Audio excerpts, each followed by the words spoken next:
Assalamualaikum warahmatullahi wabarakatuh. Terima kasih teman-teman.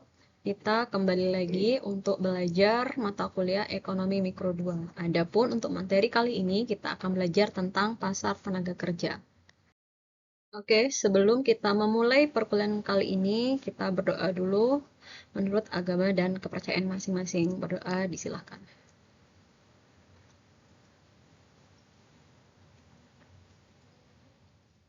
Doa selesai. Oke, teman-teman terima kasih dan jangan lupa mencatat untuk materi perkuliahan kita hari ini. Oke, teman-teman, sebelum kita melanjutkan ke materi tentang pasar tenaga kerja, kita review kembali tentang faktor-faktor produksi. Apa itu faktor-faktor produksi atau factor of production? Faktor produksi adalah masukan-masukan atau biasa kita sebut dengan input yang digunakan untuk memproduksi barang ataupun jasa.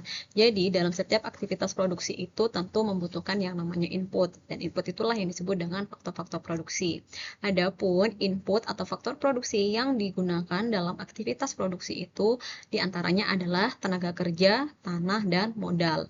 Tiga faktor produksi ini sangat penting atau merupakan faktor produksi utama dalam setiap aktivitas produksi. Adapun siapa yang membutuhkan faktor produksi tersebut? Tentunya yang membutuhkan faktor produksi itu adalah perusahaan, yang mana perusahaan adalah sebagai pelaku dalam setiap aktivitas produksi. Makanya perusahaan membutuhkan faktor-faktor produksi tersebut untuk menghasilkan barang dan jasa, yang mana untuk memperoleh faktor produksi tersebut perusahaan membutuhkan faktor-faktor produksi. Adapun faktor produksi tentu digunakan untuk memproduksi barang dan jasa. Dan di perusahaan yang sangat kompetitif atau perusahaan kompetitif, perusahaan pasti akan menentukan berapa banyak faktor produksi yang akan dia beli atau yang akan dia gunakan. Oke teman-teman, seperti halnya di pasar barang dan jasa, sama seperti pasar barang dan jasa, di pasar tenaga kerja pun juga membutuhkan yang namanya demand dan supply. Tapi perbedaannya, kalau dalam pasar barang dan jasa yang menjadi atau yang melakukan permintaan itu adalah sektor rumah tangga, sedangkan supply-nya itu adalah dari sisi perusahaan atau dari sisi produsen. Sedangkan dalam pasar tenaga kerja yang menjadi yang melakukan demand atau melakukan permintaan itu adalah dari sisi perusahaan. Sedangkan yang menjadi atau menawarkan faktor produksi itu atau dalam hal ini adalah tenaga kerja itu adalah sektor rumah tangga. Yang mana dalam hal ini faktor-faktor produksi sektor rumah tangga itu diukur berdasarkan tingkat upah. Sedangkan kalau misalnya di pasar barang dan jasa itu mereka titik keseimbangan adalah untuk menentukan tingkat harga. Sedangkan kalau misalnya di pasar tenaga kerja itu adalah demand dan supply digunakan untuk menentukan tingkat upah si tenaga kerja tersebut. Dalam setiap aktivitas produksi, setiap perusahaan pasti bertujuan untuk memperoleh keuntungan, dan keuntungan yang dimaksud juga adalah keuntungan yang maksimal. Oleh karena itu, setiap aktivitas produksi atau setiap aktivitas perusahaan pasti akan bertujuan untuk memperoleh keuntungan. Misalkan dalam hal ini adalah perusahaan buah apel, yang mana perusahaan tersebut pasti akan memutuskan berapa banyak jumlah tenaga kerja yang ingin dia gunakan untuk memanen buah apel. Adapun keuntungan itu diperoleh dari tingkat pendapatan dikurangi dengan biaya produksi. Keuntungan tersebut tentu dari hasil output atau hasil pekerjaan yang dilakukan oleh si pemetik buah apel. Dan biaya produksi tentu diperoleh dari biaya tenaga kerja untuk memanen buah apel tersebut. Oleh karena itu, keuntungan tersebut diperoleh dari pendapatan yang diperoleh dikurangi dengan biaya produksi. Lalu bagaimana perusahaan itu memaksimalkan keuntungannya? Dalam hal ini teman-teman, kita asumsikan keuntungan maksimal itu diasumsikan yang pertama adalah perusahaan dalam hal ini itu adalah perusahaan yang kompetitif, yang mana perusahaan ini dia sebagai penerima harga atau price taker. Dalam hal ini namanya price taker ya, jadi price taker adalah berada di pasar persaingan sempurna. Dan perusahaan dalam hal ini dia menerima harga atau upah yang menerima harga yang ditetapkan oleh pasar. Oleh karena itu, perusahaan memutuskan berapa banyak apel yang ingin dijual dan jumlah tenaga kerja yang digunakan. Karena dalam hal ini perusahaan tidak bisa menetapkan harga, oleh karena itu perusahaan hanya bisa menentukan berapa banyak jumlah apel yang digunakan dan berapa dan berapa banyak tenaga kerja yang dia gunakan. Dalam hal ini, seperti yang sudah disampaikan tadi, perusahaan pasti akan ingin memperoleh keuntungan, yang mana keuntungan tersebut diperoleh dari tingkat pendapatan total dikurangi dengan biaya produksi total. Untuk menentukan atau memutuskan perusahaan dalam penggunaan tenaga kerja, perusahaan tentu akan mempertimbangkan berapa banyak ukuran kemampuan tenaga kerja. Dalam hal ini adalah kemampuan tenaga kerja menghasilkan output. Dari tabel berikut dapat kita lihat tentang marginal product of labor, atau dalam hal ini itu adalah jumlah output yang dihasilkan atas penambahan satu tenaga kerja. Dalam hal ini, para ekonom itu menjelaskan atau menggunakan istilah sebagai fungsi produksi atau production of function, yang mana fungsi produksi ini menggambarkan hubungan antara jumlah input yang digunakan dan dalam kegiatan produksi dan jumlah output yang dihasilkan. Oleh karena itu, produk marginal tenaga kerja atau marginal product of labor ini sangat penting untuk menganalisis berapa banyak jumlah output yang dihasilkan dari tambahan tenaga kerja yang digunakan. Dalam hal ini, dari tabel tersebut, dari tabel berikut itu dapat terlihat bahwa marginal product of labor-nya itu mengalami penurunan, atau dalam hal ini tambahan output yang dihasilkan dengan menambah jumlah tenaga kerja itu jumlahnya semakin menurun, atau dalam hal ini disebut dengan penurunan produk marginal. Oleh karena itu, dengan adanya tambahan tenaga kerja, itu jumlah tambahan outputnya itu justru mengalami penurunan. Ketika perusahaan memutuskan berapa banyak tenaga kerja yang ingin dia gunakan, tentu perusahaan akan mempertimbangkan berapa keuntungan yang dihasilkan oleh setiap pekerja. Dari tabel sebelumnya, jika digambarkan dalam bentuk kurva, dapat terlihat bahwa fungsi produksi semakin lama semakin datar, atau dalam hal ini tambahan tenaga kerja itu jumlahnya semakin lama semakin menurun. Oleh karena itu, fungsi produksinya semakin lama menunjukkan nilai atau gambar yang semakin mendatar. Kondisi ini disebut dengan penurunan produk marginal. Artinya tambahan tenaga kerja, tambahan output yang dihasilkan dari tambahan tenaga kerja itu jumlahnya semakin lama semakin menurun. Untuk mengetahui berapa banyak keuntungan yang diperoleh oleh perusahaan, dalam hal ini kita bisa menganalisis melalui nilai produk marginal atau value of the marginal product. Dalam hal ini, produk marginal dari input itu dikalikan dengan harga output. Dalam hal ini, berapa banyak marginal product atau tambahan output dari penambahan jumlah tenaga kerja itu dikalikan dengan harga output tersebut. Oleh karena itu, dalam hal ini itu nilai produk marginal itu juga disebut dengan pendapatan marginal perusahaan atau tambahan pendapatan dengan mempekerjakan satu tambahan faktor produksi. Dari gambar ini dapat terlihat bahwa nilai produk marginal sangat bergantung terhadap jumlah tenaga kerja. Tentu ya, nilai produk marginal sangat bergantung pada jumlah tenaga kerja, karena dalam hal ini nilai produk itu dihitung berdasarkan marginal produk atau tambahan output yang dihasilkan dari setiap penambahan jumlah satu tenaga kerja. Dalam hal ini, nilai dari produk marginal itu bentuk kurvanya dia miring ke bawah, karena dalam hal ini nilai dari produk marginal tadi, nilai dari produk marginal itu semakin lama semakin menurun. Oleh karena itu, dalam perusahaan kompetitif ini, dalam perusahaan kompetitif dalam memaksimalkan keuntungan, kurva produk marginal ini juga sekaligus menjelaskan tentang kurva permintaan tenaga kerja. Dari gambar value of marginal product of labor, ini juga dijelaskan dia merupakan kurva permintaan dari pasar tenaga kerja, yang mana kurva permintaan tenaga kerja itu adalah hubungan antara jumlah tenaga kerja dan jumlah atau nilai output produk marginalnya. Mengapa kurva ini menurun? Karena seperti produk marginal tenaga kerja itu nilainya semakin lama semakin berkurang, atau adanya hukum the law of diminishing marginal return. Artinya semakin banyak tenaga kerja yang digunakan, maka output atau tambahan output dari masing-masing tenaga kerja dia juga akan mengalami penurunan. Jika nilai value marginal product of labor-nya itu masih lebih tinggi, lebih besar daripada upahnya, maka setiap tambahan pekerja itu masih memberikan nilai tambah yang lebih besar dibandingkan dengan biaya upahnya. Oleh karena itu, dalam hal ini perusahaan akan menambah tenaga kerja. Namun, jika nilai value marginal product of labor-nya itu lebih kecil daripada tingkat upahnya, maka dalam hal ini tambahan pekerja itu tidak sepadan dengan biaya upah yang dibayar, atau outputnya itu lebih kecil dibandingkan dengan biaya perusahaan. Oleh karena itu, dalam hal ini perusahaan akan mengurangi jumlah tenaga kerja.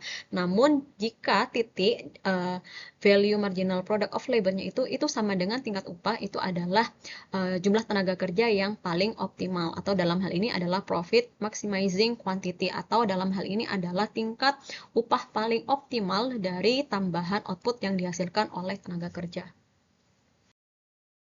Seperti halnya di pasar barang dan jasa juga ada pergeseran kurva permintaan tenaga kerja.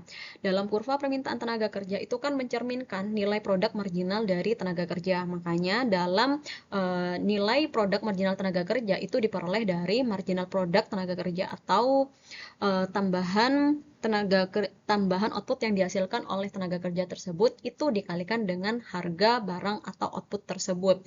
Oleh karena itu, faktor-faktor yang mempengaruhi pergeseran kurva permintaan itu tentu disebabkan oleh harga output itu sendiri. Sebagaimana dalam menentukan nilai produk marginal itu diperoleh dari produk marginal dikalikan dengan harga. Artinya, ketika harga itu mengalami perubahan, maka tentu nilai produk marginal itu akan mengalami perubahan, atau ketika nilai P mengalami kenaikan, maka nilai produk marginal juga akan mengalami kenaikan. Dalam hal ini, ketika nilai produk marginal itu mengalami kenaikan, hal ini tentu akan menjadikan perusahaan akan menambah jumlah tenaga kerja. Oleh karena itu, dalam hal ini kurva permintaan akan bergeser ke kanan ketika terjadi kenaikan harga output.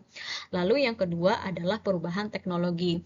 Kemajuan dari teknologi tentu akan meningkatkan nilai produk marginal yang akan berdampak pada kenaikan permintaan tenaga kerja. Tentu ya, seperti yang disampaikan sebelumnya, ketika nilai produk marginalnya itu mengalami kenaikan, itu akan mendorong perusahaan juga akan menambah tenaga kerjanya, karena nilai MVP-nya, nilai VMPL-nya juga akan mengalami kenaikan. Namun teman-teman, tidak selamanya juga ternyata kenaikan dari nilai produk marginal itu akan mendorong kenaikan pada jumlah tenaga kerja yang diminta.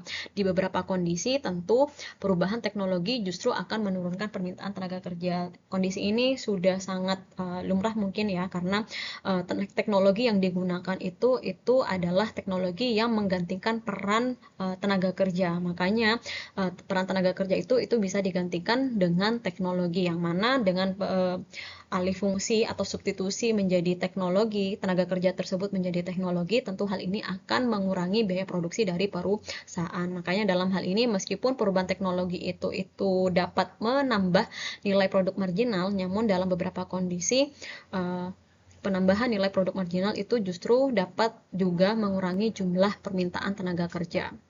Adapun faktor-faktor yang lain, jika permintaan tenaga kerja itu dianalisis dari sisi perusahaan sebagai pihak yang membutuhkan tenaga kerja, maka penawaran tenaga kerja itu dianalisis dari sisi pekerja, atau dalam hal ini dari sisi rumah tangga. Dalam hal ini teman-teman sebagai sebagai seorang pekerja, mereka tentu memiliki yang namanya trade-off atau trade-off ya. atau pilihan bagaimana untuk memperoleh sesuatu dia harus mengorbankan yang lainnya. Dalam hal ini trade off atau yang menjadi pilihan dari seorang tenaga kerja adalah bagaimana dia mengalokasikan waktu untuk bekerja ataupun waktu luangnya. Trade off dalam hal ini menjadi latar belakang dari kurva penawaran. Ingat, dalam 10 prinsip ekonomi, biaya itu merupakan sesuatu yang dikorbankan untuk mendapatkan sesuatu yang lain. Dalam hal ini ketika teman-teman atau sebagai seorang tenaga kerja ingin memperoleh pendapatan, maka harus mengorbankan waktu luang untuk bekerja. Misalnya dalam hal ini, apa yang dikorbankan agar memiliki waktu luang selama 1 jam? Maka dalam hal ini seorang tenaga kerja ketika dia mengorbankan waktu 1 jam kerja, artinya dia kehilangan 1 jam kerja. Jika 1 jam kerjanya itu dihargai sebesar $15 per jam, maka dengan dia memilih waktu luang selama 1 jam, artinya dia kehilangan $15. Karena $15 tersebut dia gunakan untuk memperoleh waktu luang.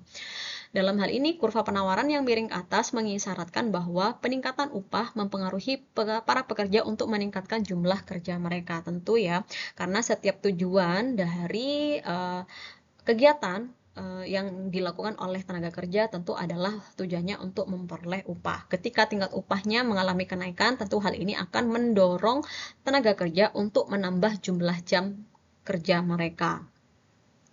Namun teman-teman, dalam hal ini, dalam kurva penawaran, seperti yang sudah dijelaskan sebelumnya bahwa dengan meningkatnya tingkat upah, ini akan mendorong tenaga kerja untuk menambah jumlah jam kerjanya. Karena semakin banyak jumlah jam kerja yang diperoleh, maka semakin banyak pula upah yang dia peroleh. Namun, ada di beberapa kondisi, kurva penawaran tidak selalu miring ke kanan atas. Misalkan nih, terjadi kenaikan upah dari $15 menjadi $20. Namun, pekerja tersebut itu sudah menjadi tenaga kerja yang lebih kaya atau lebih sejahtera dibandingkan sebelumnya. Yang seharusnya secara kondisi ketika ada kenaikan upah, tentu dia akan menambah jumlah jam kerjanya. Namun karena kondisi perekonomian atau kesejahteraannya dia yang sudah membaik, dia lebih memilih untuk menambah waktu luangnya. Tidak lagi menambah jam kerja, tapi justru dia menambah waktu luangnya. Namun dalam hal ini teman-teman, kondisi tersebut kita hilangkan. Dalam hal ini kita asumsikan bahwa kenaikan upah itu mendorong pekerja menambah jumlah jam kerjanya, atau dalam hal ini asumsinya dalam kurva penawaran itu miring ke kanan atas, yang mana adanya kenaikan upah itu mendorong pekerja untuk menambah jam kerjanya. Lalu, apa saja sih faktor-faktor yang menyebabkan terjadinya pergeseran kurva penawaran? Kurva penawaran tenaga kerja ini mengalami pergeseran setiap kali masyarakat mengubah jumlah jam kerja mereka sesuai dengan tingkat upah tertentu, karena karena pilihan atau keputusan tenaga kerja untuk menambah atau mengurangi jumlah jam kerja mereka tentu disebabkan oleh tingkat upah. Yang pertama, faktor-faktor dari pergeseran kurva penawaran adalah perubahan selera. Misalnya nih, pilihan ibu rumah tangga untuk bekerja. Artinya dalam hal ini berdampak pada peningkatan penawaran tenaga kerja. Artinya dalam hal ini ibu rumah tangga yang sebelumnya mereka tidak bekerja, mereka memilih untuk bekerja. Yang mana tentu dengan pilihan para ibu rumah tangga masuk ke dalam pasar tenaga kerja, hal ini akan berdampak pada meningkatnya penawaran tenaga kerja. Lalu yang kedua adalah perubahan kesempatan alternatif. Misalnya dalam hal ini, jika upah pemetik buah pir itu lebih tinggi dibandingkan dengan pemetik buah apel. Tentu dalam hal ini penawaran tenaga kerja pada pasar pemetik buah apel akan mengalami penurunan karena para tenaga kerja itu lebih memilih memetik buah pir dengan tingkat upah yang lebih tinggi. Lalu yang ketiga, faktor-faktor yang mempengaruhi pergeseran kurva penawaran adalah terjadinya imigrasi. Tentu ya, dari perpindahan tenaga kerja ke wilayah lain ini akan menyebabkan pergeseran penawaran tenaga kerja karena tenaga kerjanya berpindah dari suatu tempat ke tempat yang lain. Bagaimana keseimbangan tenaga kerja itu diperoleh? sama seperti dari pasar keseimbangan keseimbangan pasar tenaga kerja. Harga tenaga kerja itu atau upah itu bergantung dari permintaan dan penawaran. Jika di pasar barang dan jasa, tingkat upah ditetapkan atau diperoleh dari keseimbangan antara demand dan supply, maka di pasar tenaga kerja itu bagaimana demand dan supply itu menentukan tingkat upah. Jadi masing-masing pihak dari masing-masing demand maupun supply itu menetapkan, pada akhirnya mereka menetapkan berapa tingkat upah yang mereka sepakati. Lalu bagaimana jika keseimbangan tersebut itu mengalami perubahan? Misalnya dalam hal ini adanya pergeseran dari penawaran tenaga kerja. Contohnya dalam hal ini ada pergeseran dari S1 menjadi S2. Contohnya dalam hal ini adalah terjadinya migrasi pekerja. Migrasi pekerja berdampak pada semakin meningkatnya jumlah penawaran tenaga kerja. Dengan meningkatnya jumlah tenaga kerja, maka keluaran yang dihasilkan oleh pekerja baru menjadi lebih kecil. Seperti yang dijelaskan sebelumnya, tambahan tenaga kerja itu menyebabkan produk marginal itu mengalami penurunan. Oleh karena itu, ketika terjadi produk marginalnya mengalami penurunan akibat penambahan tenaga kerja, hal ini akan mendorong perusahaan untuk mengubah atau mengurangi jumlah upah. Karena nilai value produk marginal of labor-nya itu lebih kecil daripada tingkat upahnya. Oleh karena itu, ketika value produk marginalnya itu lebih kecil daripada tingkat upah, tentu perusahaan akan mengurangi jumlah tenaga kerja dan hal ini akan mendorong tingkat upah itu mengalami penurunan.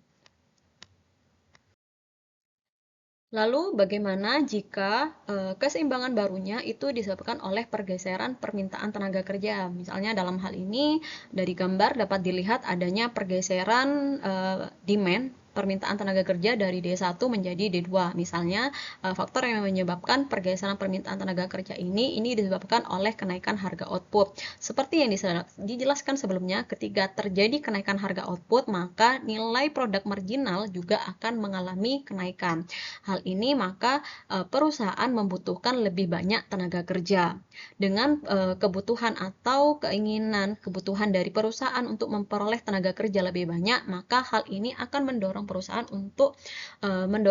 atau dari sisi tenaga kerjanya mendorong tingkat upah mengalami kenaikan dari W1 menjadi W2 karena adanya kebutuhan terhadap permintaan terhadap jumlah tenaga kerja. Dengan harga output yang lebih tinggi, maka output tambahan yang dihasilkan oleh pekerja ini menjadi lebih banyak. Makanya dibutuhkan tenaga kerja lebih banyak.